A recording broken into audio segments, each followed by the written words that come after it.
દરેક મનુષ્યની સમજ કેવી હોય છે? મોક્ષ માણેન દ્રષ્ટવ્યા. મોક્ષ ઈચ્છનાર વ્યક્તિ, મુક્ત થવા ઈચ્છનાર મનુષ્ય જે છે એને કહેવાય મોક્ષમાણ. દ્રષ્ટવ્યા એટલે કે એણે જીવનમાં આ બધું જોવું જોઈએ, સારી રીતે નિરીક્ષણ કરવા જેવું છે. જીવનમાં અનેક પ્રસંગો આવે કે જેમાં આપણે નિરીક્ષણ કરી શકીએ. આપણે દુઃખી થઈને બેસી જઈએ છીએ, દુઃખ તો થવાનું જ છે, પણ નિરીક્ષણ કરવાનું છે કે જો આવું જ છે, આવું જ છે જીવનમાં, આ જ વાસ્તવિકતા છે. કઈ વાસ્તવિકતા છે?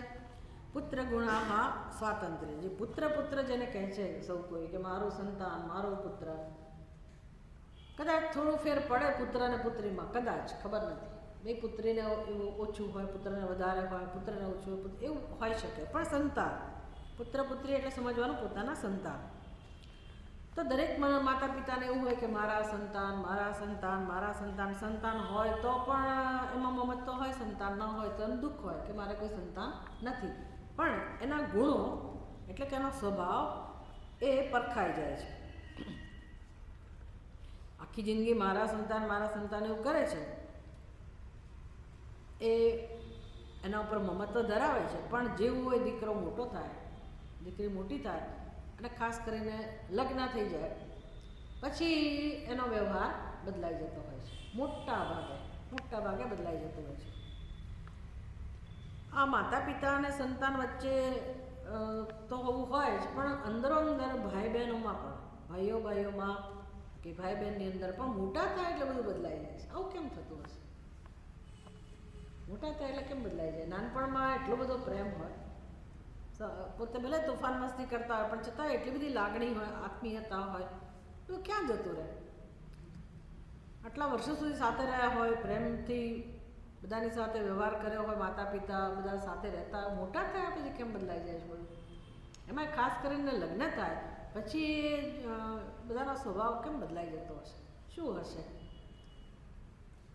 એટલે કહે છે કે આના ઉપરથી તમે પરીક્ષા કરો કે જેવો એ છોકરો સ્વતંત્ર થાય પછી પુત્રનો વ્યવહાર કેવો હોય છે. મોટે ભાગે સમજવાનું, મોટે ભાગે.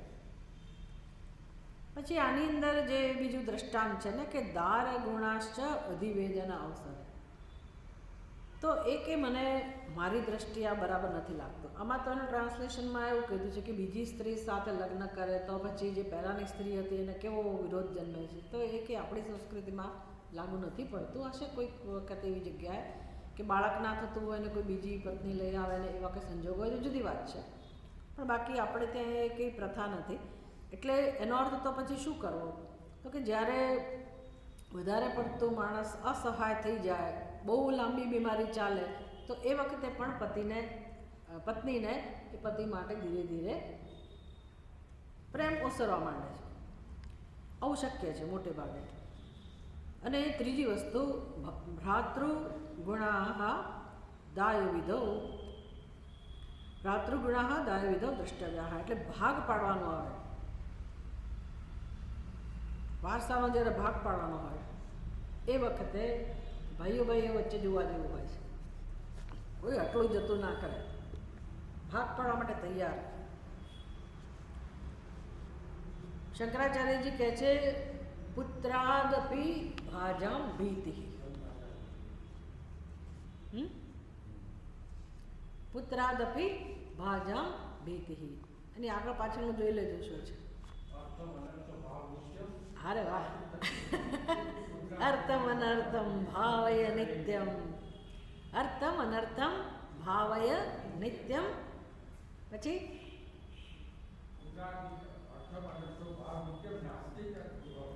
નાસ્તિ. સારું, એક લાઈન મિસિંગ છે.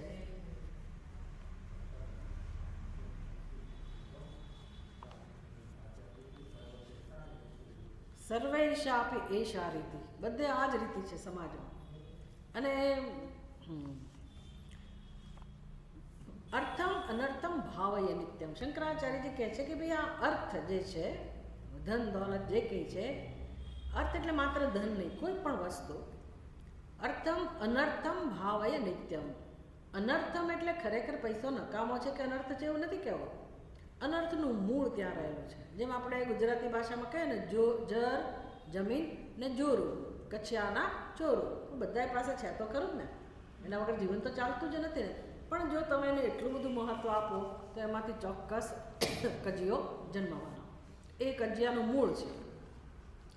એવી રીતે અર્થમ અનર્થમ ભાવ. એ રીતે પૈસો એક એવી વસ્તુ છે ને કે કોઈક રીતે આપણી બુદ્ધિમાં એણે એટલું બધું મહત્ત્વ એનું જમાવેલું છે. આપણે જ એના માટે જવાબદાર છીએ, પણ એ પૈસો અને જે મહત્ત્વ આપવું જોઈએ, એનું જેટલું મૂલ્ય છે એટલું ભલે એને મહત્ત્વ આપીએ, પણ એનાથી વધારે પડતું જે મહત્ત્વ આપેલું છે એને કારણે પૈસો આપણને બહુ જ બિઝી રાખે છે, વ્યસ્ત રાખે છે, આપણને એનાથી ઉપર ઉઠવા નથી દેતો. એટલી બધી આસક્તિ અંદર હોય છે એ વસ્તુની. એટલે ઉષાવાસ્ય ઉપનિષદની અંદર કહેવામાં આવ્યું, કસ્ય સ્વિત ધનમ મા ગૃધ કસ્ય સ્વિત ધનમ.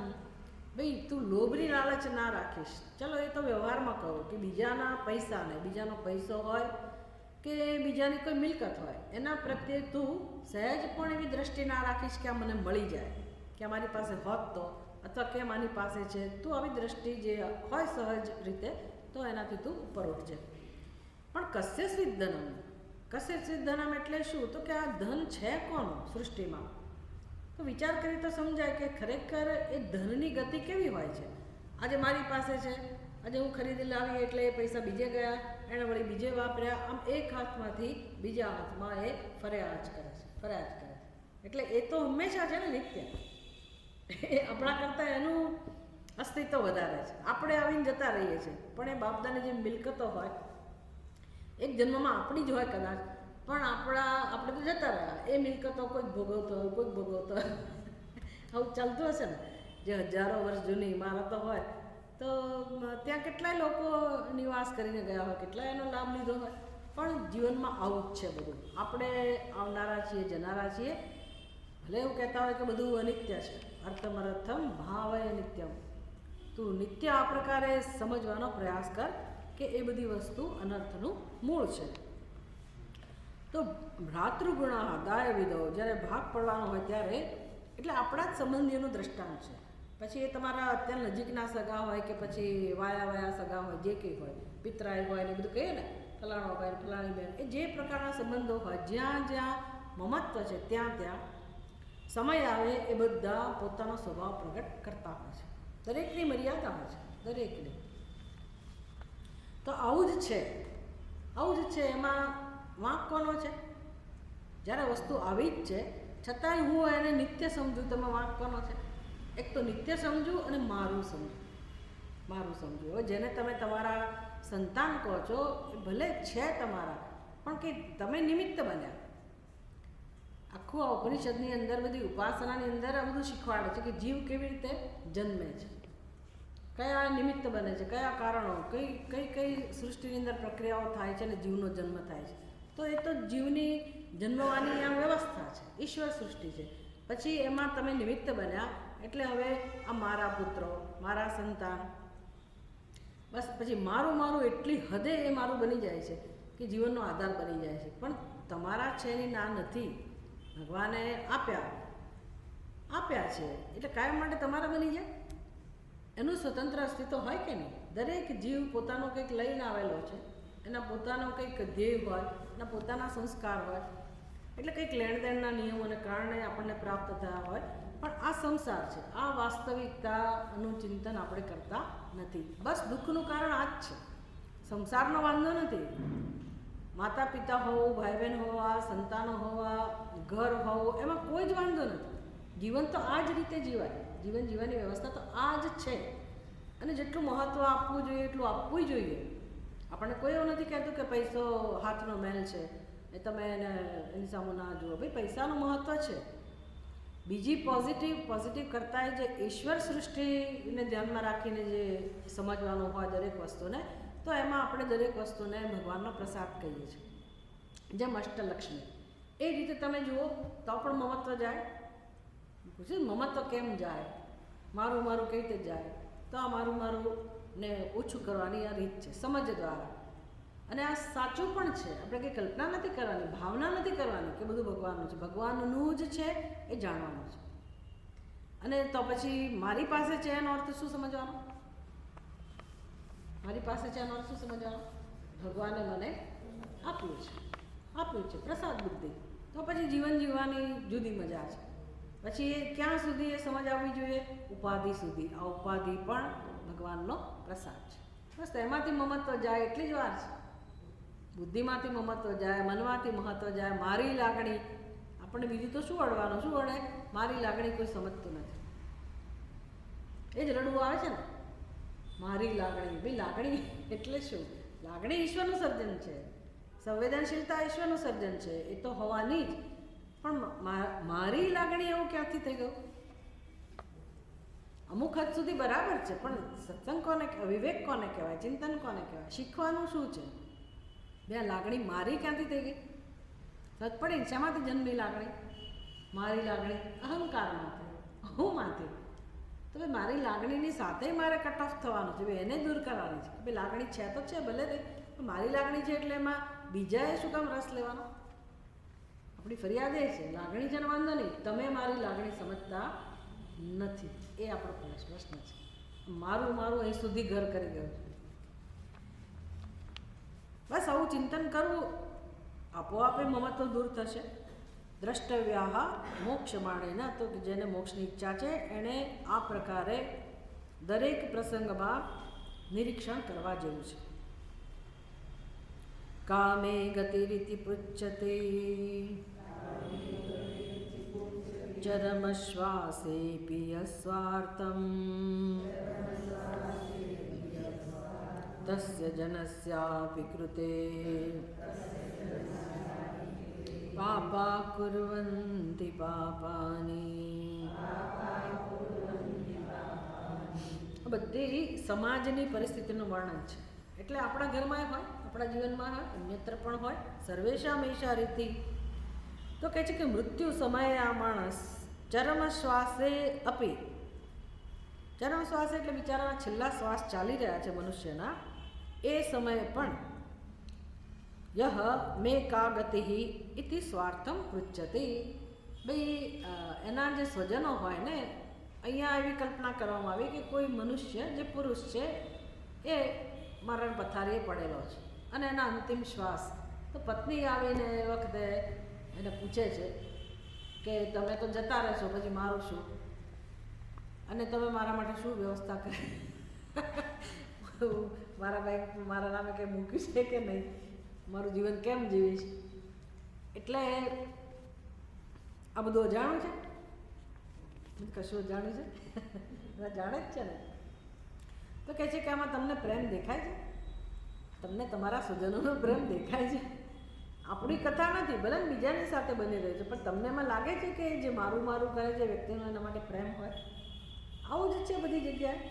કામે ગતિ ઇતિ પૃચ્છતે એટલે એનો શું થયો? સ્વાર્થમ પૃચ્છતે. પોતાના સ્વાર્થનું જ પૂછે છે બધા. તસ્ય જનસ્ય કૃતે અપી. તસ્ય જનસ્ય આવા લોકો માટે, જે સ્વાર્થી લોકો છે, પછી એમાં પત્ની પણ આવી ગઈ, પતિ પણ આવી ગયો, સંતાનો પણ આવી ગયા. તો કહે છે કે ખરેખર જીવનની રીત કઈ હોવી જોઈએ? ભાઈ ગૃહસ્થની અંદર, કુટુંબની અંદર એકબીજા લોકો જ્યારે બધા જાણે જ છે કે મૃત્યુ તો આવવાનું જ છે, તો જે વૃદ્ધ વ્યક્તિ હોય, જે મૃત્યુ પામી રહી છે, કે કોઈ પણ સાજું માંદું ઘરમાં ગમે તે સમયે ગમે ત્યારે ગમે તે બની શકે, તો સ્વજનોની ફરજ શું હોય, કર્તવ્ય શું હોય? તો કે અંતિમ સમયે જ્યારે જીવની આ સ્થિતિ હોય તો રોજ એની પાસે શાંતિથી બેસી અને કંઈક એને ધાર્મિક કે આવા આધ્યાત્મિક ગ્રંથોનું શ્રવણ કરાવો. તમારી પાસે સમય ના હોય તો તમે એને કંઈક એ સાંભળી શકે એવી વ્યવસ્થા કરો, એ મોબાઈલમાં સાંભળી શકે કે જે પણ સુવિધા હોય એ વસ્તુ, કાં તો તમે એના માટે જપ કરો, કશું કે એનું ધ્યાન, એ વડીલનું ધ્યાન કોઈક રીતે ભગવત ભજનમાં પરોવાય. ઘણા લોકો મેં સાંભળેલું છે બહેનોને કે ભાઈ અંતિમ સમયે મેં તો એમ કે એના જે પતિ હતા એને એવું કહું કે જો બધા ઉડી જ જતા હોય છે પંખીની જેમ માળામાંથી, જેમ જેમ સમય આવે તો તમે મારામાં જરાય આસક્તિ ના રાખો, તમે શાંતિથી ભગવાનનું નામ લો, તમારું ચિત્ત ભગવાન ભજનમાં પરોવો અને તમે કોઈ ચિંતા વગર હંસની જેમ તમારી ગતિ આગળ વધે. આવું છે શિક્ષણ તો ખરેખર કે બી જ્યાં સુધીનો સહકાર હતો ત્યાં સુધી સાથે રહો. આમ તો એવું છે કે પત્નીનો ધર્મ એવો છે કે પતિને આ માર્ગે વાળે જનરલી. એટલે પછી કંઈક તમારા જે લગ્ન વખતે પણ અમુક ફેરા હોય, પછી એક છેલ્લો કંઈક ફેરો બદલતા હોય છે, તો એમાં પત્નીની ફરજ આવે કે ભાઈ હવે પતિને કઈ રીતે આ માર્ગે વાળો. આવું છે આપણા ગ્રસ્ત થશે. એટલે રસ ના હોય કદાચ તો પછી એને કેમ કરીને આ માર્ગે ધીરે ધીરે યેન કેન પ્રકારે પ્રેમથી સમજાવીને પણ એને આ માર્ગે વાળો. શું કામ? તો કે છેવટે બંનેની યાત્રા શેના માટે હતી? મોક્ષ માટે જ છે ને. બંને જીવો, બધા જીવની યાત્રા મોક્ષ માટે જ છે. તો સંતાનોને પણ અમુક સમય પછી કેમ આમાં રસ લેતા કરવા, પતિ પત્ની બંને જણા પણ કઈ રીતે આ રીતે આ માર્ગે આગળ આવે તો જ જીવનની સાર્થકતા છે, નહીંતર શું અર્થ રહ્યો? એટલે છેવટે તો આ મારું મારું તો રહેવાનું જ છે. અને જ્યાં સુધી સ્વાર્થ હોય ત્યાં સુધી બધા એકબીજાને મહત્ત્વ આપતા હોય. જેવો એનો સ્વાર્થ પૂરો થાય અથવા કંઈ પ્રતિકૂળતા જણાય એટલે રસ ઓછો થઈ જાય. તો કે આ જીવન કંઈ સાર્થક નથી. તો આવું જ્યારે જોવે જ છે મનુષ્ય, નથી જાણતો, જાણે છે તો પણ પાપાહ કુર્વંતિ પાપાની. એટલે અહીંયા બહુ વધારે પડતા જે સ્વાર્થી લોકો હોય, આસક્તિ ધરાવનારા લોકો હોય, એનો પણ અહીંયા સમાવેશ કરેલો. જેમ કે આપણે જાણીએ છીએ વાલ્મીકી પહેલાં શું હતા? વાલીઓ લૂંટારો. તો એ કેવી રીતે વાલ્મીકી બન્યા? એ તો લૂંટારો હતો ને, લૂંટારો હતો. એને તો લૂંટફાટ સિવાય બીજું કર્મ કરતો નહોતો. પાપાની કુર્વંતી, પાપ જ કરતો હતો. પછી એને કોઈક સાધુ મળ્યા અને એણે પૂછ્યું કે તું ભલે તું આવી મારી સાથે આવો વ્યવહાર કર, પણ તું મને એટલું કહે, ઘરે જઈને તું પૂછ્યા કે તું જે આ કર્મ કરે છે તો એને કર્મનું ફળ ભોગવવા તમે લોકો આવશો કે નહીં? પૂછ્યા. ઘરે જઈને પૂછવા ગયો પત્નીને વાત. મેં પૂછ્યું તો શું જવાબ મળ્યો? બી તમારી ફરજ છે ભરણ પોષણ કરવું એ, બાકી તમે તમારા કર્મના ભાગીદાર છો, અમે તમારા કર્મમાં ભાગીદાર નથી. ખરેખર અમે કંઈક એવું જ બધું છે કે બહેનો જે પુણ્ય કરે ને તો બહેનોને જ મળે, અને જે પત્ની જે કરે પુણ્ય એ પત્નીને જ મળે. પણ પતિ જે કંઈ ધર્મ કરે, પુણ્ય કરે ને એનો અડધો ભાગ પત્નીને મળી જાય. એટલે વિચાર કરો એને કેટલું કરવું જોઈએ. ઘણું બધું કરવું જોઈએ ને, ટેક્સ બધો અહીં જતો રહે. હવે એ જ જો આ માર્ગે ના હોય તો પછી બિચારીને તો પેલી તો શું મળવાનું? તો એ તો એનું કામ કરે કે ના કરે, એ તો કરવું જ પડે ને. પણ વાલિયા લૂંટારાએ તો બિચારો ઘરે ગયો અને પૂછ્યું, 2-3 વાર જઈને કંઈક પૂછ્યું. કથામાં તો એવું બધું આવે છે. તો એમણે તો ચોખ્ખી ના પાડી દીધી. એની પત્નીએ, બાળકોએ, બધા કુટુંબીજનોએ કહી દીધું કે ભાઈ અમે એમાં જવાબદાર નથી. તમારે કેવી રીતે ઘરનું ભરણ પોષણ કરવું એ તમારે જોવાનું. તમે પાપ કર્મ કરો એમાં અમારો કોઈ ભાગીદાર નથી. તો પછી તું શું કામ પાપ કર્મ કરે છે? કોના માટે? વાલીઓ લૂંટારો જ કરતો હતો? માણસ નથી કરતો? માણસ ખોટા કામ કરે જ છે ને. શેના માટે કરતો હશે? બસ ખબર જ નથી શેના માટે. કેમ ભેગું કરવું, ભેગું કરવું, ભેગું કરવું. અઢળક ધન પ્રાપ્ત કર્યા પછી માણસ એમાં જ લાગેલો છે. કેમ વધુ ધન ભેગું કરવું? પેલા શેઠને ઊંઘ નહોતી આવતી, ચિંતા થતી હતી. તો એનો જે મુનિમ હતો એણે કહ્યું કે મારા શેઠજી તમને શું તકલીફ છે? આટલી બધી ચિંતા થાય છે તમને? તો કે બેલેન્સ શીટ કાઢને તો કેટલું ધન છે. તો બેલેન્સ શીટ જોયું કે તમારી 10 પેઢી સુધી ખૂટે નહીં અને આરામથી જીવી શકે એટલું ધન છે. તો હવે તમે નિરાતે જીવો, તમારે કોઈ ચિંતા કરે. તો કે મારી 11મી પેઢીનું શું કરે ને? એ કેમ કરશે? બસ આ કોના માટે? જે પોતાના થઈ શકે એમ જ નથી, જે પોતાના છે પણ નહીં, પોતાના થઈ શકે એમ પણ નથી, પણ છતાં પણ જે જડતા ઘૂસી ગઈ છે કે અમારા અને મારે જેનું જોવાનું, મારે જેનું કર્યા કરવાનું. અને શું કહેવાય આ વસ્તુને? શું કહેવાય? એટલે માણસ વિચારતો જ નથી. એટલે કેટલા બધા ધનાઢ્ય લોકો દુનિયામાં તમને જોવા મળશે કે અઢળક ધન જેનો ક્રમ આવતો હોય કે પહેલાં 10 શ્રેષ્ઠ એ લોકોના જીવનમાં પણ પછી કબૂલ કરે છેલ્લે મરતા મરતા. એનો શું અર્થ છે? ત્યાં સુધી આંધળી લોટ ચાલે છે. એટલે કંઈ વાલિયા લૂંટારાને એકને જે કંઈ આવી શિખામણની જરૂર નહોતી, તો કે જે કુટુંબીજનો તો એના પાલન પોષણ માટે તમે જે ધાર્મિક રીતે પુરુષાર્થ કર્યો, જેટલું કર્યું એટલું બરાબર છે. પિતૃભિઃ કલહાયન્તે પુત્રાન અધ્યાપયન્તિ પિતૃભક્તિમ પરદારાનુપયन्तઃ પઠન્તિ શાસ્ત્રાણિ દારેષુ. પિતૃભિઃ કલહાયન્તે પુત્રાન પિતૃભક્તિમ અધ્યાપયન્તિ પરદારાનુપયन्तઃ દારેષુ શાસ્ત્રાણિ પઠન્તિ. એટલે માણસ કેવો છે એ શીખવાડે છે. હવે એ જમાનાના માણસની વાત છે, અત્યારે કદાચ એની રીતભાત જુદી હોય. ધારો કે અહીંયા એ જમાનાની વાત કરી કે ભાઈ મનુષ્ય પોતાના પિતાની સાથે કજિયો કરતો હોય અને પુત્રને શિક્ષણ આપતો હોય કે ભાઈ તારે પિતાનો આદર કરવો જોઈએ. હવે લોકો શું કરે, ભાઈ બાળકોની હાજરીમાં ઝઘડો નહીં કરવાનો. પતિ પત્ની હોય કે કોઈ પણ ઘરના સભ્યો સાથે બાળકોની હાજરીમાં નહીં કરવાનો. કેમ તો કે બાળકો પર ખરાબ અસર પડે. પણ એ તો બાળકોને ખબર પડી જ જાય. બાળક હોય કે ના હોય, બાળકને બધી વસ્તુઓ હોય તો બાળક ગર્ભમાં હોય તો એને ખબર પડી જતી હોય છે કે માતા પિતા શાંતિથી નથી રહેતા. એનો પ્રભાવ એના ઉપર હોય છે. પણ ઘરમાં માતા પિતાનું અપમાન કરી નાખનારા લોકો કે ઓછા નથી હોતા. તો એવા જે સંતાનો છે એ પોતાના પુત્ર પાસેથી કેવી અપેક્ષા રાખે કે એણે મારો આદર કરવો જોઈએ અને એણે પિતા ઉપર પ્રેમ રાખવો જોઈએ વગેરે વગેરે. અને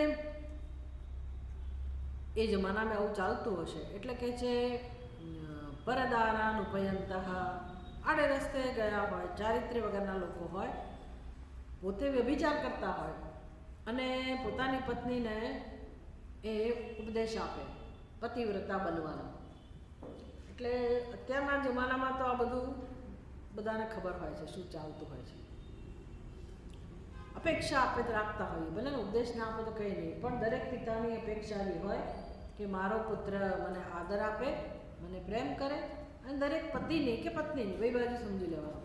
એની અપેક્ષા હોય કે ભાઈ હું જેની સાથે જીવું છું એણે વફાદાર રહેવું છે, પોતે ગમે તે કરતો હોય.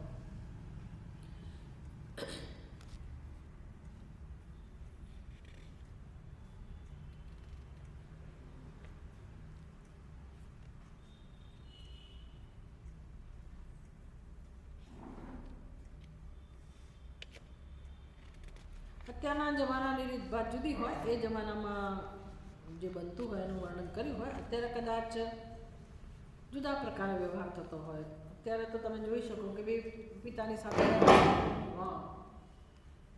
માતા પિતાની સાથે રહે જ નહીં. બંધ થઈ ગયું, આવી ગયું.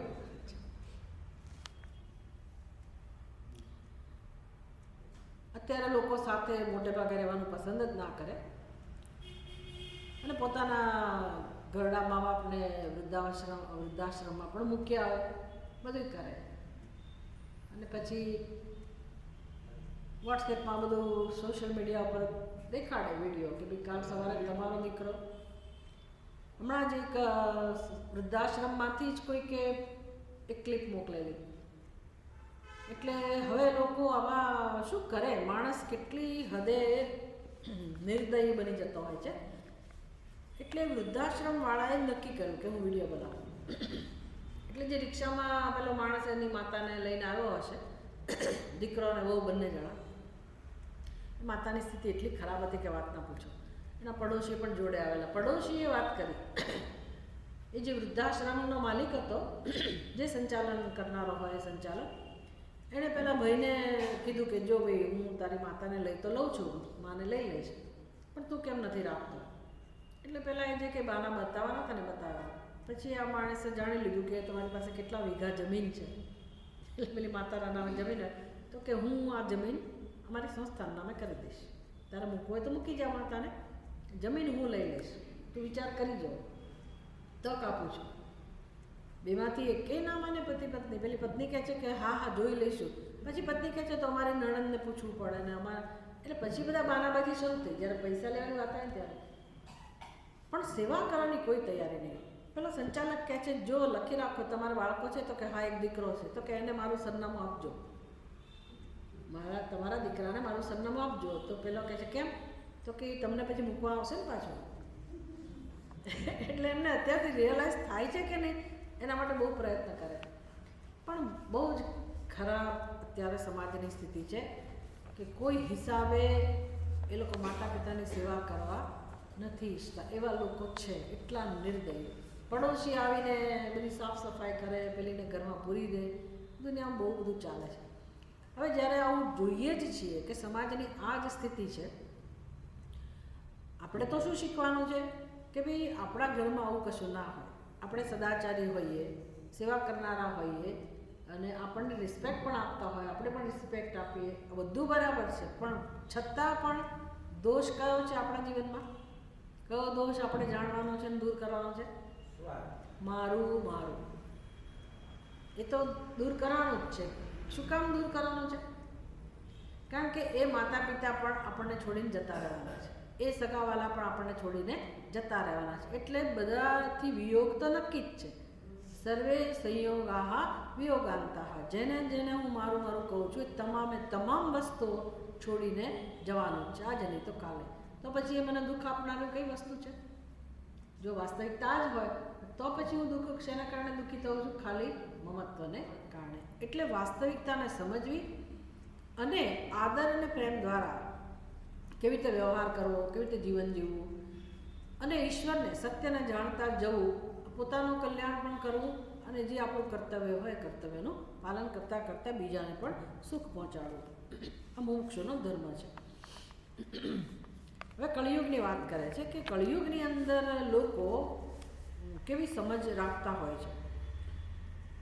શાંતિરલભ્યાદુપરતિઃ અપાત્ર ભાવઃ પ્રતિગ્રહ નિવૃત્તિઃ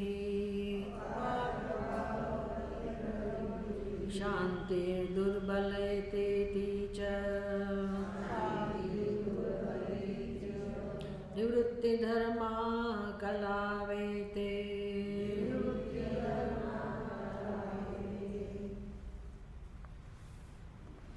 નિવૃત્તિધર્માઃ કલાવેતે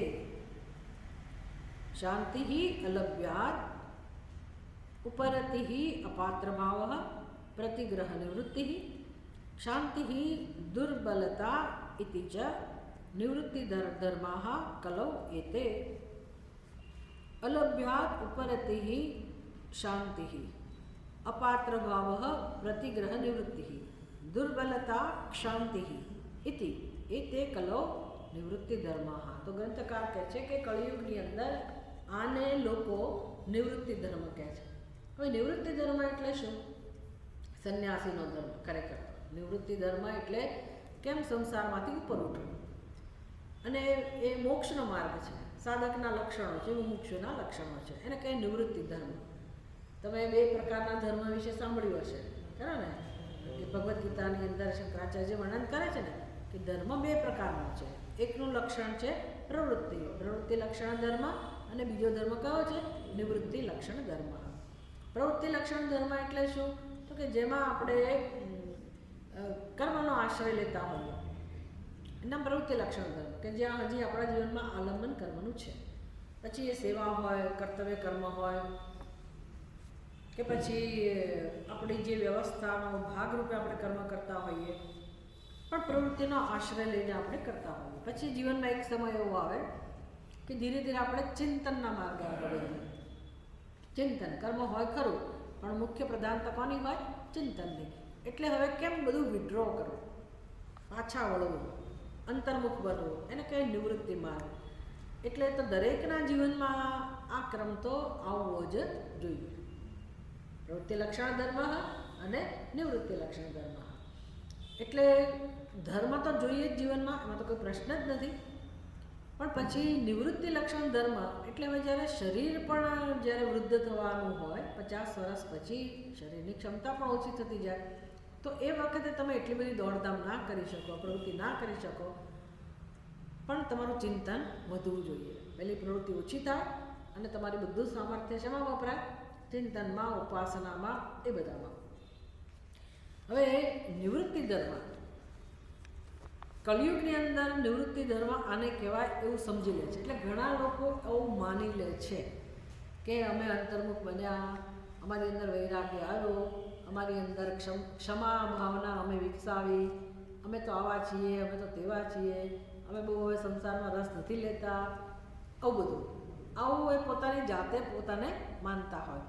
હવે આપણે જે શીખવાડવું છે, જે વેદાંત શાસ્ત્ર, ભગવદ્ ગીતા કે આવા ગ્રંથો જે શીખવાડે છે, વૈરાગ્ય શીખવાડે છે, પણ એ શિક્ષણ છે અને વિચારથી, વિવેકથી આ વસ્તુ સમજાવવી જોઈએ. તો માણસ કેવી રીતે એનો ગેરલાભ લે છે? અંદર વિવેક નથી, વિચાર નથી, સાચી સમજ નથી અને પરિસ્થિતિનો ભોગ બની અને માણસ એવું માને છે કે મારી અંદર વૈરાગ્ય છે, કે હું વિવેકવાળો છું. કળિયુગની અંદર આવું બધું બહુ ચાલે છે. એટલે હવે આ તો કેટલા વર્ષો પહેલાં લખી ગયા છે, એ વખતે કળિયુગ જેવું હશે ને. એટલે અત્યારે એ તો છે, તો સમજવા જેવું છે કે આપણી અંદર તો આવું બધું નથી ને. કે માણસ શું કરે છે? અલભ્યાદ ઉપરતિ શાંતિ. એટલે એને જે પ્રાપ્ત કરવું હતું જીવનમાં, ઈચ્છિત વસ્તુઓ, પોતાની ઈચ્છા પ્રમાણે જે એને મેળવવું હતું, પછી એ વ્યક્તિ હોય, પ્રાણી હોય, પદાર્થ હોય કે અવસ્થા હોય, જે પણ જીવનમાં પ્રાપ્ત કરવું હતું, એ બધું કરવામાં જો એને નિષ્ફળતા મળે, બધું એ કરી છૂટ્યો અને પછી એ નથી મેળવી શકતો, એને નિરાશા મળે ને. બહુ મહેનત કરી, ના મળ્યું તો નિરાશ થઈ જાય ને માણસ. પછી હવે એ સ્વીકારતો નથી કે સમજતો નથી કે ભાઈ આ પ્રકારે આમાં આપણે આવી જ ગયા કે જીવનમાં આટલી બધી મહેનત કરી, બહુ બધી મહેનત કરી, પણ સુખ તો મળ્યું જ નહીં ને. તો હવે એ સુખ કેમ નથી મળ્યું એવું ના વિચાર. અને પછી હું શું કહું તો કે જે ભાઈ અમે તો હવે ઉપરામ વૃત્તિ ધારણ કરી છે, એટલે કે ભાઈ હવે તમે બધું છોડી દીધું છે, હવે કશાયમાં રસ લેતા નથી. એટલે આપણને સાંભળીને આશ્ચર્ય થાય કે આ તો જો ગૃહસ્થી છે તો એ કેટલા બધા વિવેકી છે અને કેટલા પરિપક્વ છે, એવું બધું છોડી દીધું છે. એટલે ભાઈ છોડી જ દેવું પડે ને, શું કરતું? એક તો કશું કરી શકે એમ નથી, તારું ઘરમાં કોઈ સાંભળે એમ નથી, તારું કોઈ માન નથી રહ્યું. હવે સંસાર આવો જ છે, સંસારની સ્થિતિ આવી જ છે. મારે શીખવાનું ભાઈ કે આવું જ હોય, આવું જ હોય. ક્યાં સુધી કોઈ આપણને માન આપે, ક્યાં સુધી કોઈ આપણને સાંભળે? ખરું કે નહીં? આપણે આગળ પોતાનો આગ્રહ રાખ્યા જ કરીએ અને મારા ધારા પ્રમાણિત થાય તો હંમેશા એવું ના થાય. એટલે તમે બાળકોને મોટા કર્યા, વહાલ કર્યું, મારા કરીને બહુ બધું શિક્ષણ આપ્યું, આ કર્યું, તે કર્યું, પણ છેવટે તમને જે જોઈતું તેવું સુખ તો ના જ મળે. કોઈને નથી મળ્યું, પડી નથી જ મળતું. પણ બંદા બોલે નહીં, ના ના ના ના ના, હું તો એવું જ ઈચ્છું કે મારો છોકરો એ ત્યાં જાય અને બસ સુખી થાય, એ તો બહુ ડાયા છે, એ તો બહુ આમ છે. આમ આપણને અંદર બધી ખબર હોય, બધું જે છે બરાબર છે, પણ વ્યક્તિને જે જોઈતું હતું એવો પ્રેમ કેવી શાંતિ નથી જ મળતા. હવે શીખવાનું શું છે જીવનમાં? શીખવાનું શું છે? બે, આનું નામ સંસાર. આનું નામ સંસાર. શાંતિ મળે જ નહીં, સુખ મળે જ નહીં. સત્સંગમાં શું શીખવાનું છે કે શાંતિ કે સુખ બીજી જગ્યાએથી મળવાની વસ્તુ જ નથી, મળી શકે એમ જ નથી. તો ભાઈ હવે એ વિચારવો જોઈએ, એ સમજ આવવી જોઈએ. તો પછી મારા સુખ માટે શું કરવાનું? કેમ દુઃખી થઈને મરી જવાનું? સુખ માટે શું કરવાનું? તો ભાઈ મનુષ્ય જન્મ શેના માટે છે? હવે શેના માટે જીવન જીવવાનું? કંઈ ઉપાય છે કે નહીં? મોક્ષ શાસ્ત્ર છે કે નહીં? આપણા દેશમાં આ બધી વ્યવસ્થા છે કે નથી? કયો પુરુષાર્થ જીવનમાં છે? કેટલા પુરુષાર્થ છે? કેટલા પુરુષાર્થ છે?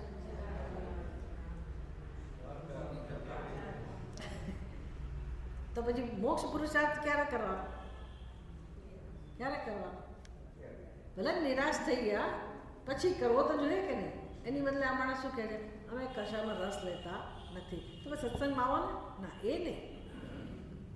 સત્સંગ નહીં કરવાનો. આવું સાંભળે કોણ કડવું ઝેર જેવું કે તમે તો મારું મારું કહીને અમને ચાપખા મારો છો, આમ કરો છો, તેમ કરો છો, તો ગમે કોઈને? કેટલાય લોકો તમને ખબર નથી ઊંઘી જતા હોય, મારું ધ્યાન જ બધે ના ગમે સાંભળવા. એટલું દુઃખ હોય એટલા માટે, બીજું કંઈ નહીં. કારણ કે શું કરે માણસ, હવે કંઈ બુદ્ધિ આ બધું સમજવા સાથ ના આવે. એટલે મોક્ષ ધર્મ એવું નથી કે છેલ્લો ધર્મ છે. ખરેખર આગળના 3 પુરુષાર્થ છે જ નહીં. ધર્મ, અર્થ, કામ એ તો ખાલી કહેવાના છે. ધર્મ કંઈ આપણે ઈચ્છતા નથી, એ તો શાસ્ત્રએ આપ્યો. હુ કેર્સ ફોર દેટ? આખી જિંદગી મૃત્યુ સુધી અર્થકામ એ જ ચાલે છે. જો ધર્મ પુરુષાર્થ અપનાવ્યો હોય તો તમારો જે ગૃહસ્થાશ્રમ છે ને એમાં પૂરેપૂરી સફળતા મળી હોય. સફળતા એટલે શું? પરિપક્વતા. બધું સમજાય જાય રહસ્ય કે કોઈ આપણું નથી.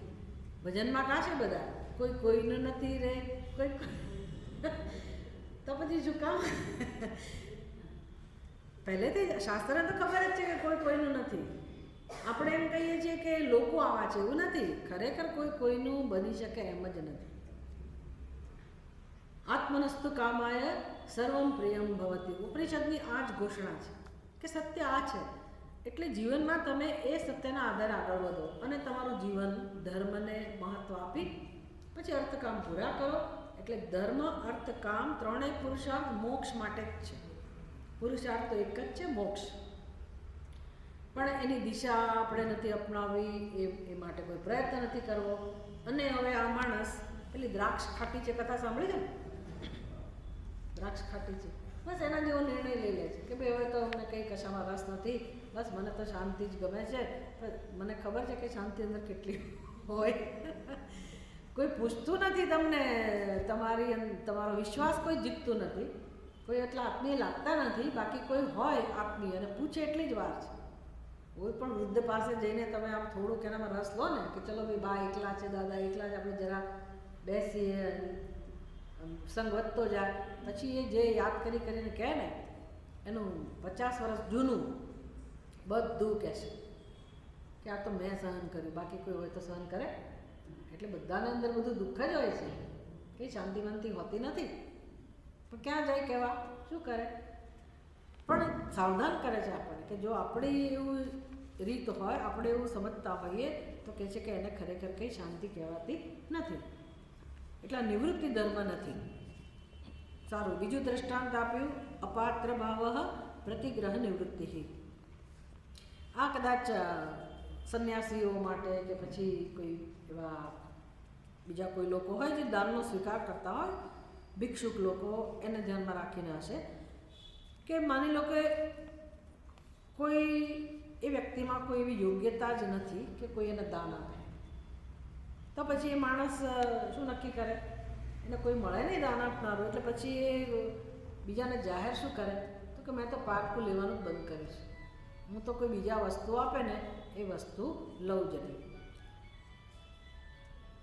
આ કહેવાય કહું ખબર નહીં, ગૃહસ્થી માટે પણ એવું હોઈ શકે કે સંન્યાસી માટે પણ એવું હોઈ શકે. મેં પ્રતિજ્ઞા લીધી છે કે પારકું દાન ન લેવું. હવે ખરેખર એની અંદર યોગ્યતા જ નથી કે કોઈ એને દાન આપે, કે પ્રાર્થવશાત કોઈ નથી આપતું. પણ પોતાનું ઊંચું કેમ રાખવું, પોતાનું જાળવું કેમ? એટલે પેલી કહેવત છે ને, મિયા પડે ઠગડી ઓછી. એટલે પછી મારે બતાવવું પડે કે ભાઈ હું તો પારકું ધન લેતો જ નથી. સારું, પછી હજી ત્રીજું દ્રષ્ટાંત આપ્યું, દુર્બલતા શાંતિ. શાંતિ દુર્બલતા ઇતિ. એટલે હવે કોઈ એના ઉપર અપકાર કરતું હોય, આ હિન્દુઓનું લક્ષણ છે. કોઈ અપકાર કરતું હોય, એની સાથે એવો વ્યવહાર કરતું હોય, દુર્વ્યવહાર કરતું હોય, મુશ્કેલીમાં મૂકતા હોય આપણને, તો હિન્દુઓને તમે જુઓ ને તો લગભગ એ ઘણી બધી જગ્યાએ એ લોકો એવી જ માન્યતા ધરાવે કે ભાઈ આપણે કે એમાં રસ લેવાની જરૂર નથી, જેવું સહન કરી લો, જવા દો, નિગ્લેક્ટ. એટલે અંદરથી ડરપોક હોય છે મોટે ભાગે લોકો ડરપોક હોય. એટલે 8-10 જણા હોય રસ્તા ઉપર અને કોઈ એક માણસ મુશ્કેલી મુકાયો હોય, ઝઘડો થતો હોય, તો કોઈ બીજો આવીને આમ હિંમત ના કરે છોડાવવા માટે કે ના ના ના ભાઈ આપણે કે એમાં પડવું નથી. કોઈ બોલે નહીં. અન્યાય થતો હોય તો ભેગા થઈને આમ આપણે જરાક કોઈનું ધ્યાન દોરીએ કે ન્યાય માટે લડત લડીએ, એ બધું નહીં હોય. મેં સાંભળ્યું કે ભાવનગરમાં કંઈક કેટલી બધી મુશ્કેલીઓનું વર્ણન લોકો કરતા હતા કે આમ છે તેમ છે. મેં કીધું લોકો કંઈ બોલતા જ નથી. તો કે લોકોને કોઈ સાંભળતું નથી. ભગવાન મેં કીધું એવું ના હોય. લોકો ભેગા થઈને કંઈક ફરિયાદ તો કરે ને કે ભાઈ અમારે બસ જોઈએ છે, આ જોઈએ તે જોઈએ. જો કે બસ ચાલુ થવાની જેવું સાંભળ્યું મેં, પણ મુશ્કેલી હોય તો કોઈ બોલે જ નહીં. ગમે તેટલી મુશ્કેલી હોય ને તો બોલવાનું જ નહીં. એટલે બધે સ્તરે આવું છે હિન્દુઓમાં, બોલવાનું નહીં. ભાઈ બાજુમાં કોઈને મુશ્કેલી હોય તોય કોઈ રસ ના લે, અને પેલા વિધર્મીઓ આવીને તકલીફ આપતા હોય તો એ કશું નહીં. મંદિરમાં એક જગ્યાએ મસ્જિદ પેલું બનાવેલું છે, અને શું કહેવાય, હા ખબર નહીં, એનું પૂજા કરે એ લોકો, એને શું કહે છે, દરગાહ. મંદિરમાં એક એટલું સરસ મંદિર છે, ભૂલી ગઈ જગ્યા, અતિ જૂનું, મધ્યપ્રદેશમાં કોઈ મંદિરની અંદર દરગાહ બનાવેલી હોય. હવે એને શું જરૂર છે? એને પણ હિન્દુઓ આમ જાણે કે વિશાળ હૃદયના બધા બધું કરતા હોય. એટલે હા, એટલે હિન્દુઓ તો બધા બિચારા બહુ ભોળા લોકો છે. પણ ચલો, આપણે તો વિષયાંતર નથી કરવું. પણ મોટે ભાગે ઘણીવાર એવું થાય કે આપણે ઓફિસમાં હોઈએ કે બીજી કોઈ જગ્યાએ આપણે હેરાન થતા હોય તો જલ્દી આપણે સામનો ના કરીએ. એનું કારણ શું?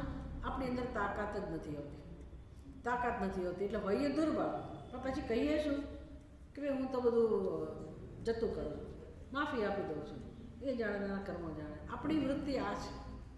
ખરેખર કે એ શોભનીય નથી. ભાઈ જ્યાં જે જગ્યાએ આપણે જે વ્યવસ્થિત રીતે વિચારવાનું હોય, કર્મ કરવાનું હોય, એ તો હોવું જોઈએ ને. તો મોટા ભાગના લોકો, બધા ના હોય, ઘણા બધા આપણે ત્યાં સાહસિક લોકો છે, પણ એકંદરે તો આવું બધું હોય તો એને કહે છે કે આ બધા દુર્ગુણોને આપણે દૂર કરવા માટે પ્રયાસ કરવો જોઈએ, એને છોડવા જોઈએ. કે ભાઈ જે જગ્યાએ આપણી હિંમત આવવી જોઈએ કામે, તો આવું નથી કરતા લોકો. પછી એને એવું નહીં સમજી લેવાનું, ભલે આપણે જવા દઈએ. પેલું કહે ને કે ભાઈ પેલો માણસ પાપડ તોડવાની તાકાતવાળો નથી, માયકાંગલો છે, અને એની સામે પેલો આવ્યો હોય હટ્ટો-કટ્ટો માણસ ઝઘડો કરવા. આ માણસ સાચો છે. પેલો હટ્ટો-કટ્ટો માણસ ઝઘડો કરવા આવે ત્યારે શું કે બીજા પૂછે ને તે કંઈ જવાબ ના આપ્યો તો કે ના જવા દે ને. પણ જવા દે એટલે શું? મારામાં સામનો કરવાની તાકાત નથી, અને કહે શું હું તો બધાને જવા દઉં છું. આપણે તો ક્ષમામાં માનીએ છીએ.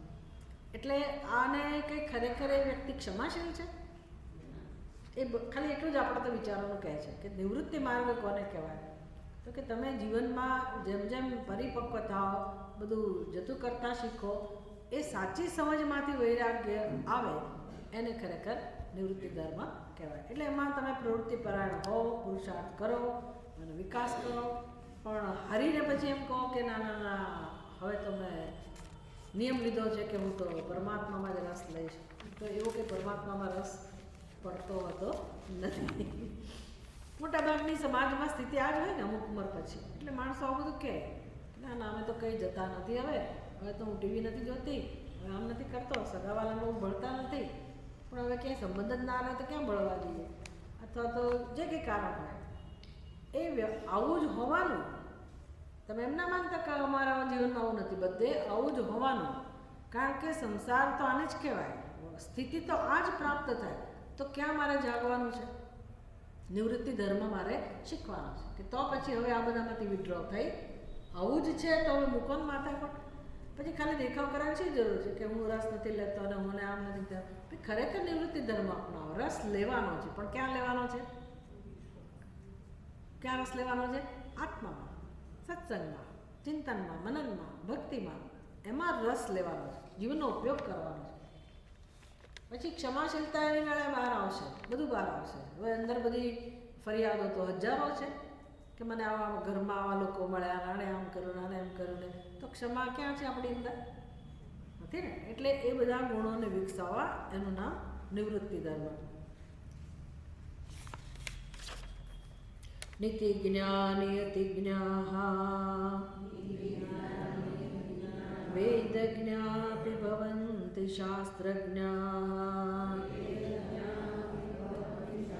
બ્રહ્મજ્ઞાપि લભ્યાઃ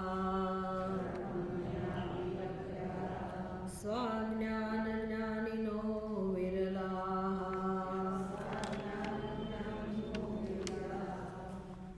નીતિજ્ઞાઃ નિયતિજ્ઞાઃ વેદજ્ઞાઃ શાસ્ત્રજ્ઞાઃ અપि ભવન્તિ બ્રહ્મજ્ઞાઃ અપि લભ્યાઃ સ્વ અજ્ઞાન જ્ઞાનિનઃ વિરલાઃ. બહુ સ્પષ્ટ રીતે કહે છે કે ભાઈ તમને જગતમાં નીતિજ્ઞાઃ નીતિના જાણકાર લોકો મળશે.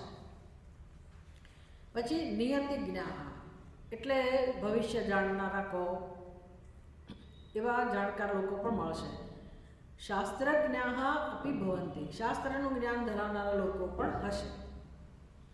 બ્રહ્મજ્ઞાઃ અપી લભન્તિ બ્રહ્મજ્ઞાનીઓ પણ ક્વચિત હોય. આ બધું તમને જોવા મળશે. પરંતુ કયા લોકો જોવા નહીં મળે? જે પોતાની ભૂલનો સ્વીકાર કરતા હોય. પોતાની ભૂલનો સ્વીકાર કરનારા લોકો નહીં મળે. સ અજ્ઞાન જ્ઞાનિનઃ. બહુ અઘરી વસ્તુ છે, બહુ જ અઘરી. કોઈ માણસ પોતાની ભૂલનો સ્વીકાર ના કરે. હવે આ બધું સમજવું અને એમાંથી ઉપર ઉઠવું એના આધ્યાત્મિકતા. પહેલાં તો મને જીવનમાં સમજાય વ્યવહારમાં તો અનેક પ્રકારની ભૂલો થાય જ છે, એટલે એમાં કેમ આપણે સ્વીકારો કે ભાઈ અમારી ભૂલ છે. ભલે બીજા પાસે જઈને આપણે કબૂલ ના કરીએ. કોઈ એમ નથી કહેતું કે ત્યાં જઈને તમે કહી આવો કે મારી ભૂલ થઈ ગઈ.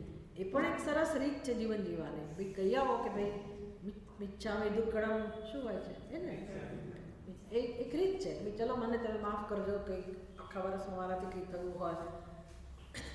અમારા સ્વામી દયાનંદજી તો એવું શીખવાડે કે ભાઈ તમે નક્કી કરો કે ભાઈ ચાલો પડોશી સાથે નથી બનતું કોઈ જ કારણસર, પણ મેં નિયમ લીધો કે મારે અણબનાવ દૂર કરવો છે. તો એક જ નિયમ લો કે રોજ એને હું ગુલાબ આપીશ. હવે એને ગુલાબ અપાય? આપણને ગુરુએ કહ્યું કે ગુલાબ આપજો, પણ આપણી કે હિંમત ચાલે નહીં કે ભાઈ એ તો શત્રુ છે, બહુ ખરાબ સંબંધ થઈ ગયા હોય તો આપણને ગુલાબ આપવાનું મન થાય, આપણે ના આપીએ. તો ગુરુજી કહે છે કંઈ વાંધો નહીં, તું એના હાથમાં નહીં આપતો. એ બારણું ખોલે ને એટલે ફ્લેટ નજીક ના આવે એટલે કે બારણું ખોલે ને ત્યારે તો એને બારણા પાસે મૂક્યા આવે. રોજ તારે એ કામ કરાવો, મૂક્યા આવે. પેલો બારણું ખોલે અને એને ગુલાબ જોવે. રોજનો ક્રમ થયો એટલે પહેલાંને એમ થાય કે ગુલાબ કોણ આપી જતું હશે. એટલે એક વખત એને છાનામાના જોઈ લીધું. હવે એ જોયું કે આ રોજ ગુલાબ આપે છે એટલે દ્વેષ ભાવ ઓછો થવાનો કે નહીં થવાનો? ઓછો થવાનો. પછી પહેલાંની હિંમત વધે કે નહીં? પછી એને થયું કે લાવ હું એના હાથમાં જ આપું, તો રોજ મૂકું જ એની બદલે એના હાથમાં જ આપું. ગુરુજીએ કહ્યું કે હાથમાં આપ. તો આપવા તો ગયો પણ પછી મોઢું આમ એની સામે જોવાની હિંમત નથી. પણ આટલી હિંમત તો આવી કે ચલો હાથમાં તો ગુલાબ આપે. એમ કરતાં કરતાં પહેલાં લીધું ખરું, હજી બંને નજીક નથી આવ્યા. આ પ્રક્રિયા ચાલુ રહેવાથી એક દિવસ એવો આવ્યો કે પહેલાંમાં હિંમત આવી કે હું એની સામે જોઈ અને એને પ્રેમ ભાવથી કે નમસ્કાર ભાવથી ગુલાબ આપું અને પહેલો એનો સ્વીકાર કરે. આવી રીતે વ્યવહાર કરવાથી કડવાશ ઓછી થતી જ હોય. પણ આવું ક્યારે બને? જ્યારે આપણને એવું મન થાય કે ભાઈ હું આ કામ કરું. નમસ્કાર કરવા જીવનમાં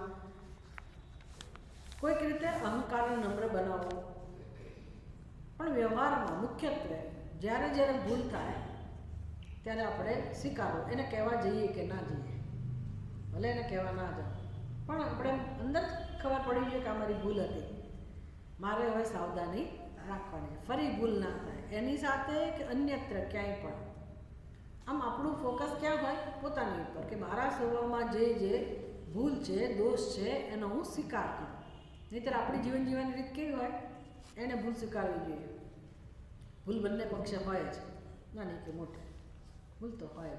કાં તો આપણે બોલતા આપણે વ્યવહાર કરતી વખતે સાવધાન રહેવું જોઈએ કે સામે દલીલ ના કરવી. આપણી ભૂલ એટલી જ હોય કે આપણે જવાબ આપીએ, પણ પછી એ ન પહોંચતું હોય તો શું કરો? તો કે આપણે બોલવાની જરૂર નથી. કોઈક રીતે આપણી અંદર આપણે સુધારો કરતા જઈએ, એમાં કોઈ તિરસ્કાર ના હોય. અને આ તો આત્મજ્ઞાનની વાત છે કે જીવનમાં જ્ઞાન માટે માણસ પુરુષાર્થ ક્યારે કરી શકે? જ્યારે એ સમજે ને સ્વીકારે કે અજ્ઞાન છે, સર્વત્ર છે, અને અજ્ઞાન મારી બુદ્ધિમાં પણ છે, અને અજ્ઞાન એકમાત્ર દુઃખનું કારણ છે. આ અજ્ઞાનનો સ્વીકાર કરવો, કે અજ્ઞાન જ, પણ એ તો જાણીએ તો જ સમજાય કે અજ્ઞાન જ છે, અજ્ઞાન દુઃખનું કારણ છે વગેરે. એટલે આવા કોઈક જ વિરલા હોય, કોઈક જ. બાકી તમને બધા જ્ઞાનીઓ જાત જાતના ક્ષેત્રમાં જ્ઞાન ધરાવનારા લોકો મળશે, પણ પોતાની ભૂલ સ્વીકાર કરનારા લોકો બહુ જ ઓછા હોય. એવું કેમ છે? કલી કલુષે મનસી સ્વે કથમિવ જગદાર્જવમ લભતે ચક્ષુદોષે જાગૃતિ ચંદ્રદીપ્તં કુતો યાતો.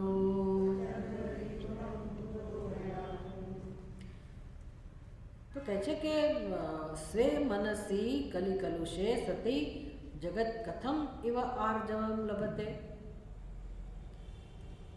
જગત એટલે મનુષ્યો. જગતમાં મનુષ્યો સરળતા કેવી રીતે મેળવી શકે? એટલે અજ્ઞાનનો સ્વીકાર કોણ કરી શકે ખબર છે? જે વ્યક્તિ સરળ હોય. આ સરળતા એટલી મોટી વસ્તુ છે ને કે પછી ભગવાન સરળ જ બની જાય. જે સરળ વ્યક્તિ હોય ને એના માટે ભગવાન મુશ્કેલ નથી, પણ સરળ લોકોને લોકો મૂર્ખ સમજતા હોય, પૂરી સંભાવના છે. અને આપણે ભયભીત હોઈએ એટલે સરળતા આપણી અંદર હોય.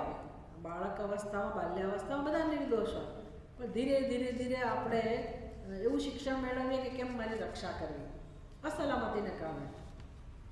એટલે નાની નાની વાતમાં જૂઠું બોલવું, જુદી રીતે બોલવું, કંઈક એવો વ્યવહાર કરવો કે જેથી મારી રક્ષા હું કરી શકું.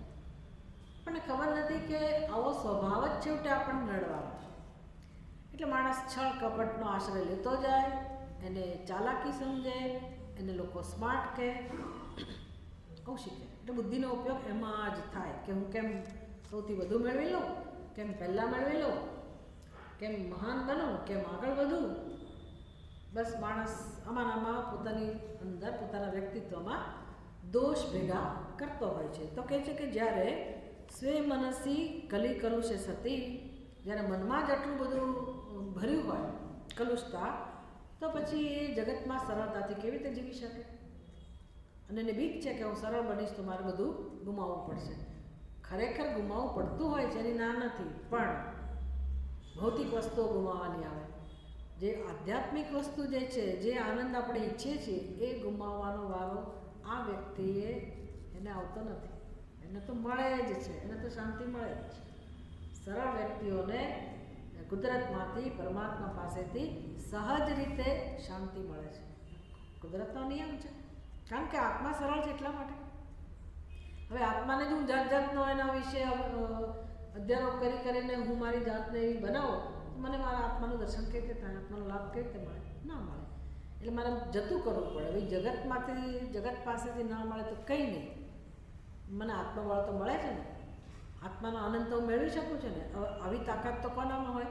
જે સરળ વ્યક્તિ હોય એ ધીરે ધીરે આ બધું કરી શકે. નહીં બલહીને ના, બળ વગરનો જે મનુષ્ય છે એ આ માર્ગમાં આગળ વધી શકતો નથી. બલહીને ન પ્રાપ્ય, એને આત્મા મળતો નથી. એટલે કયું બળ? શારીરિક બળ, બૌદ્ધિક બળ, કયું બળ? આત્માનું બળ. આત્માનું બળ એટલે સરળ જે હોય એને મળે. તો કે છે જાગૃતિ સતી ચક્ષુ દોષે જાગૃતિ સતી ચંદ્ર દ્વિત્વમ કુત યાતું. જ્યાં સુધી આંખમાં દોષ હોય ત્યાં સુધી એને બે ચંદ્ર જે દેખાતા હોય ને એ બે જ દેખાય. હવે તમને લોકોનો અનુભવ હશે કે ખબર નથી, પણ જેને કેટરેક આવ્યો હોય ને એને આ બધા પ્રશ્નો હોય, બધું ડબલ ડબલ દેખાય. આવું દેખાય, જ્યારે થાય ત્યારે ખબર પડે. બાકી તો આપણે કલ્પના જ કરવાની રહી કે આવું હશે, પણ એને ડબલ ડબલ દેખાય. જેને રેટિનાનો પ્રોબ્લેમ હોય ને એને પણ આ બધું થાય. તો દોષ ક્યાં છે? ચંદ્રમાની અંદર કે આપણી આંખોમાં? આપણી આંખોમાં. તો જ્યાં સુધી એ દોષ દૂર ના કરો ત્યાં સુધી મને વસ્તુ જેવી જેવી ના દેખાય. તો આત્માનું દર્શન મને આત્મા જેવો છે એવું કઈ રીતે થાય? જે આનંદ સ્વરૂપ આત્મા છે એનો અનુભવ મને કેવી રીતે થાય? અંતઃકરણમાં જ્યાં સુધી કલુષતા હોય ત્યાં સુધી આત્માનો અનુભવ મને ના થાય. એટલે કહે છે કે સરળતાની ઉપાસના થવી જોઈએ જીવનમાં. દુર્યોધન માટે આવું કહેવાય છે. ધર્મરાજ યુધિષ્ઠિરને એકવાર કહેવામાં આવ્યું કે તું કોઈ દુર્જન શોધી લાવ, અને દુર્યોધનને કહેવામાં આવ્યું કે તું કોઈ સજ્જન શોધી લાવ. બંને જણા એવા એવા પાછા રહે. યુધિષ્ઠિરને શું કહેવામાં આવ્યું? દુર્જન શોધી લાવ. એને કોઈ દુર્જન ના મળ્યો. અને દુર્યોધનને કહું તો તું સજ્જન શોધી લાવ, એને કોઈ સજ્જન પણ ના.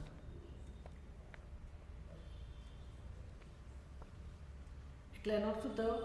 જેવી આપણી દ્રષ્ટિ એવી સૃષ્ટિ. હું દુર્જન હોઉં, મારી જ દ્રષ્ટિમાં ગરબડ હોય તો મને લોકોમાં પણ ગરબડ દેખાવાની જ.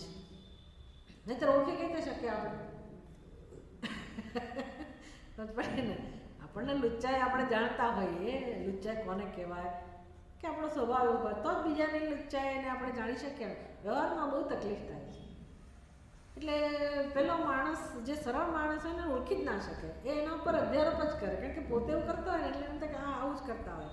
એટલે બધે એવું ના હોય. તમે જરા શીખો. આપણે જેવા હોઈએ બધા. અને સરળ માણસો હોય ને એનો એ બિચારા બધે અથડાય કૂટાય. કેમ તો કે એની જેવા જ માનીને વ્યવહાર કરતા હોય બધા સાથે. એટલે એને જે ધક્કા વાગે એને જે સહન કરવાનો હોય આવું જ છે દુનિયામાં. એટલે જેવી દ્રષ્ટિ એવી સૃષ્ટિ. પણ કઈ દ્રષ્ટિ સારી? કઈ દ્રષ્ટિ સારી? જે મને આત્માનું દર્શન કરવામાં ઉપયોગી થાય. વિષયાનુકૂલયિતુમ વિષયણી હૃદયે વિધીયતામ યત્નઃ દૃષિદેયમૌષધં કો દૃશ્યે દત્વા સુખી ભવતિ.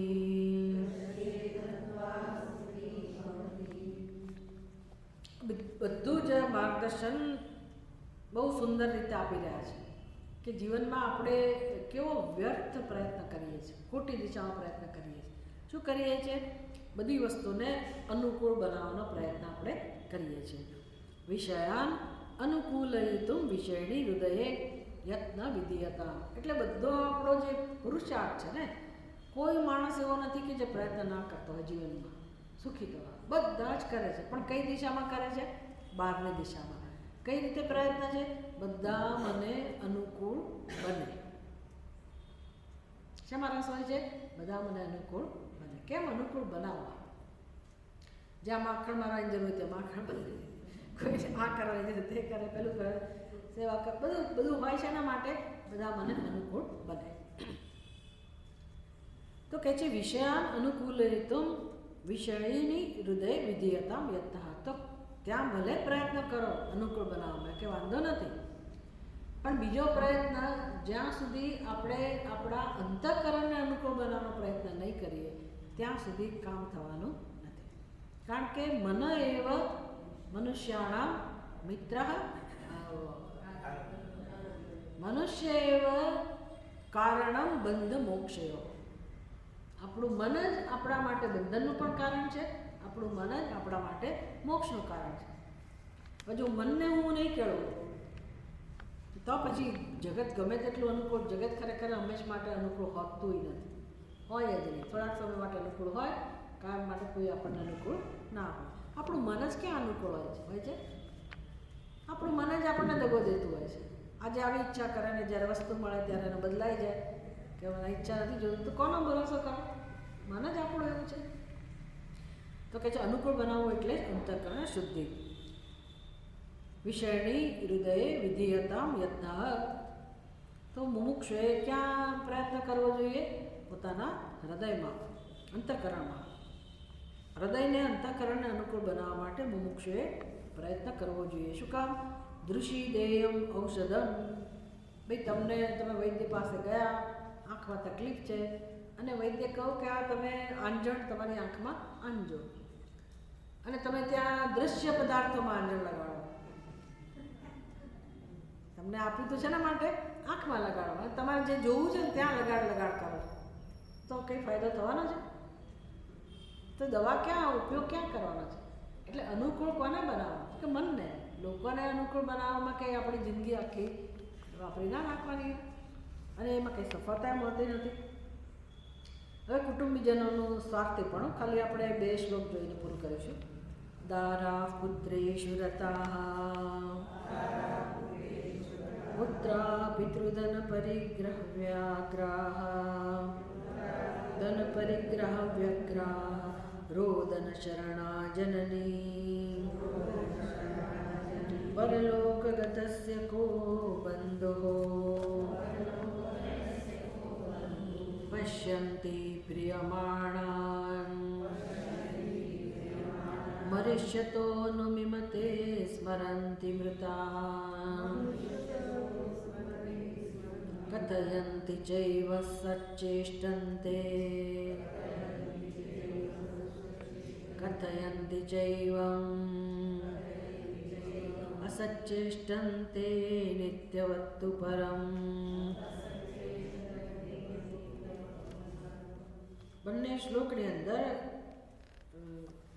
મનુષ્યનું સ્વાર્થીપણું કહે છે. મનુષ્ય સ્વાર્થી જ્યારે હોય સ્વભાવથી અજ્ઞાનને કારણે, તો પછી આપણા કુટુંબીજનો હોય કે ના હોય, સગાવાલા હોય કે ના હોય, બધી જગ્યાએ આ તો અનુભવ થવાનો. એટલે સ્વાર્થીપણું બધામાં હોય તે વ્યક્ત થવાનો. તો કહે છે કે કુટુંબીજનો કઈ રીતે જીવન જીવતા હોય છે. દારાહ પુત્રેષુ રતાઃ પુત્રાઃ પિતૃધન પરિગ્રહ વ્યગ્રાઃ જનની રોદન શરણા પરલોકગતસ્ય બંધુઃ કઃ. એ તમે આખી જિંદગી એને મારા કરીને જે રીતે વ્યવહાર કરો છો, પણ સાથે તમે યાદ રાખો કે અંત સમયે શું સ્થિતિ થતી હોય છે. આ બધું ગમે નહીં કે આપણને કડવું લાગે, કારણ કે આપણને કેટલો પ્રેમ હોય આપણા પરિવારના સભ્યો વચ્ચે. પણ હવે આ વાસ્તવિકતાને પણ આપણે જીવનમાં જાણવી જોઈએ કે આવું થતું હોય છે. તો જે વ્યક્તિનું મૃત્યુ થયું, વ્યક્તિનું મૃત્યુ થઈ ગયું, હવે જે સંબંધીઓ તમે સમજતા હતા કે મારા છે, મારા વગર નહીં રહી શકે, એ બધા રહે છે કે નથી રહેતા? કોણ છે એનો આશ્રય? કેવી રીતે રહે છે? કોને પ્રિય બનાવે છે? કોનો આધાર લે છે? એટલે એવું નથી કે મારા વગર કોઈ જીવે જ નહીં. પડે ને, આપણા વગર બીજા જીવી જ ના શકે એવું હોતું નથી. આપણે કેવી રીતે જીવીએ છીએ? આપણે એ જ રીતે જીવીએ છીએ ને કે મારા વગર તો કોઈ જીવે જ નહીં, અથવા એના વગર હું ના જીવી શકું. આમ એટલી બધી આસક્તિથી જીવતા હોઈએ છીએ. વાસ્તવિકતાની આડે આંખ આડા કાન કરીએ છીએ. આટલું જ શીખવાનું છે. જે વાસ્તવિકતા છે જીવનમાં, એની સામે આંખ આડા કાન કરીએ છીએ. આમાં ક્યાંય એવું નિર્દેશ નથી કરતા કે આપણે સ્વજનોને પ્રેમ ન કરવો જોઈએ, એની સાથે પ્રેમથી વ્યવહાર ન કરવો જોઈએ, એવી કોઈ કહેવાનું તાત્પર્ય નથી. માત્ર વાસ્તવિકતાને ધ્યાનમાં રાખવું જોઈએ કે શું થતું હોય છે. તો કે જે મનુષ્ય મૃત્યુ પામ્યો એની પત્ની દારાહ એટલે પત્ની, દારાહ પુત્રેષુ રતાઃ. હવે એની પત્ની કલ્પના છે કે ધારો કે મુખ્ય મનુષ્ય જે પુરુષ છે, વ્યક્તિનું મરણ થયું, તો એની પત્ની એ કોના ઉપર આશ્રિત થશે? એનો પ્રેમ ક્યાં જવાનો? પોતાના સંતાનો ઉપર. દારા પુત્રેષુ રતાઃ એટલે હવે ડિપેન્ડ ન થઈ જવાની. મારા પુત્રો મારું ધ્યાન રાખશે, મારા પુત્રો છે ને આશ્રય, હવે કંઈ ચિંતા નથી, હવે શું કરીએ, પતિ તો જતા રહ્યા, પણ મારા પુત્રો છે ને, એટલે એનું મમત્વ જે પતિમાં પ્રેમ હતો બધો શેમાં આવે? પુત્રોમાં. કહેવાનું તાત્પર્ય છે કે ક્યાંય એકેય અવસ્થામાં જીવને ભગવાનનું શરણ લેવાનું સૂચતું નથી. પડે ને, ભગવાનનું શરણ લેવાનું કંઈ સૂઝવું જોઈએ ને. આ મમત્વ નથી એવું કરવા દેતું. એટલે કહે છે કે એ પત્ની હવે પુત્રો પર આધારિત થઈ જાય છે. પિતૃધન પરિગ્રહ વ્યગ્રાહ પુત્રાહ. પુત્રની શું મતિ હોય છે? જેવા ગયા પિતા એટલે પુત્રની હવે શું માથાકૂટ હોય? ધારો કે 2-3 ભાઈઓ હોય, તો હવે હજી તો મેં તો ઘણીવાર જોયું છે કે હજી સ્મશાનમાં પહોંચે ના હોય ત્યાં જ અહીંયા શરૂ થઈ જાય કે ભાઈ વિલ કરો, આ કરો, તે કરો, ભાગ પાડી લો. હદ થઈ ગઈ ને. એટલે પિતાના મૃત્યુથી પુત્રો પાછળ આવું કરતા હશે. પિતૃધન પરિગ્રહ વ્યગ્રાહ. જલ્દી કેમ બધું ધન લઈ લેવું, મારા ભાગે બધું આવી જાય. જનની રોદનશીલા. હવે એની માતા, ધારો કે પુત્ર મરી ગયો, તેની માતા કેવી હોય? બિચારી મરણશીલ હોય. પેલી પત્ની પુત્રનો આશ્રય લેતી હતી, એની માતા શું કરતી હોય, રડતી હોય, અરે મારો દીકરો જતો રહ્યો, એ રડવામાંથી ઊંચી ના આવતી હોય. તો હવે એ જે જતો રહ્યો વ્યક્તિ, એનું કોણ સાબિત થયું, એનું સ્વજન કોણ સાબિત થયું? તો મારીને તમારી હાલત શું થાય? શું થવાનું? આપણે મરી જઈએ તો શું થવાનું? આ છે જ ને, આમાંથી કંઈ મુક્ત થઈ શકે? આ જ વાસ્તવિકતા છે ને.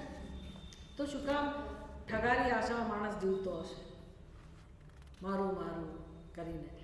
એટલે આ જ વાસ્તવિકતા છે. તો ખરેખર જેને મારું કહી શકાય એવું જે છે એની શરણમાં મનુષ્ય જાય તો પછી એ મોક્ષને પ્રાપ્ત કરે.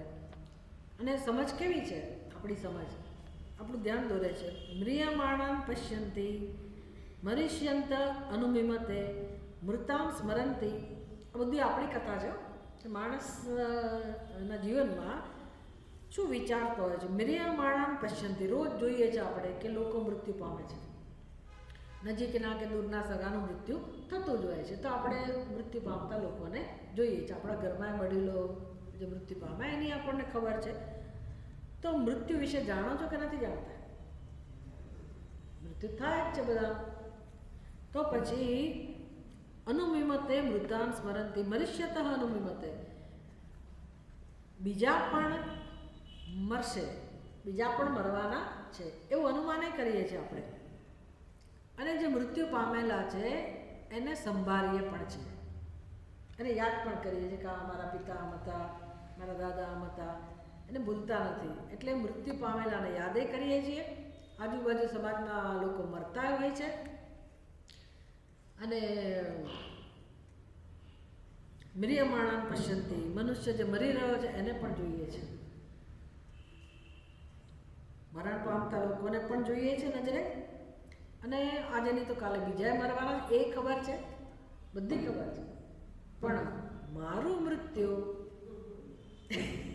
થવાનું નથી, એવી રીતે જીવીએ છીએ. એટલે હું તો નિત્ય જ છું. વ્યવહાર કઈ રીતે થાય છે કે જેને હું મારું મારું કહું છું એનું મૃત્યુ નથી થવાનું, અને જે હું એનું પણ મૃત્યુ થવાનું નથી. આ અકસ્માતના સમાચાર આવે ને, પહેલાં તો ન્યૂઝપેપરમાં આવતું બધું, તો આપણે એમ જોઈએ ને તો બહુ દુઃખ થાય. અરે આટલા બધા લોકો મરી ગયા, બહુ કહેવાય.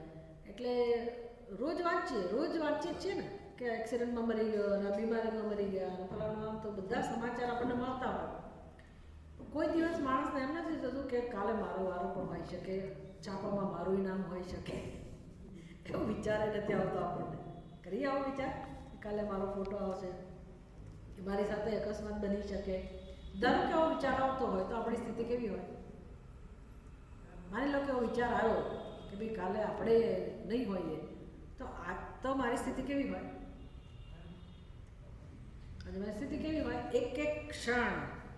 એક એક ક્ષણનો હું ઉપયોગ કરી લઉં. શેના માટે? મારા પોતાના કલ્યાણ માટે. આવું છે. ખબર તો છે જ કે ગમે ત્યારે કોઈ લખાઈ નથી આવ્યું એક્સપાયરી ડેટ કે તમે આ તારીખે જવાના, કશું નક્કી નથી, ગમે ત્યારે મૃત્યુ આવે. અને ભગવાન કહે પણ છે કે ભાઈ અંત સમયે જે તમારી મતિ હશે એ પ્રમાણે ગતિ થશે. તો અંત સમય કોને કહો? અંત સમય કોને કહો? હજી તો મને 50 વર્ષ જ થયા છે, જો બહુ વાર છે. અંત સમય કોને કહો? 70 વર્ષના લોકો 100 વર્ષ સુધી ખેંચી નાખે, અને 40 વર્ષનો માણસ 50 વર્ષનો ના થાય. એવું બને છે. અંત સમય નક્કી નથી, ખબર નથી. તો પછી કેમ કામ કરવું, જીવન કેમ જીવવું? અત્યારે જ અંત સમય છે એવું માનવું પડે કે નહીં? હોઈ શકે, અત્યારે પણ હોઈ શકે, ખબર નથી. તો પછી મારે સાવધાની, આપણને સાવધાન કરે છે કે વર્તમાનમાં જે જીવન છે બહુ મહત્વનું છે. શ્વાસોશ્વાસ ચાલી રહ્યા છે, જીવન છે, તો ત્યારે મારે જાગી જવા જેવું છે. ત્યારે મારે જે કામ કરવાનું છે એ કરી લેવા જેવું છે. એટલે કે મોક્ષ માટે જે જરૂરી છે એ વૈરાગ્યની ઉપાસના મારે કરવા જેવી, સમજવા જેવું છે આ બધું. હવે પછી જો નહીં સમજીએ તો અવિવેકોના જીવન કેવા હોય એ બતાવશે. એ આપણે હવે પછીના સેશનમાં. ઓમ પૂર્ણમદ પૂર્ણમિદં પૂર્ણાત પૂર્ણમુદચ્યતે પૂર્ણસ્ય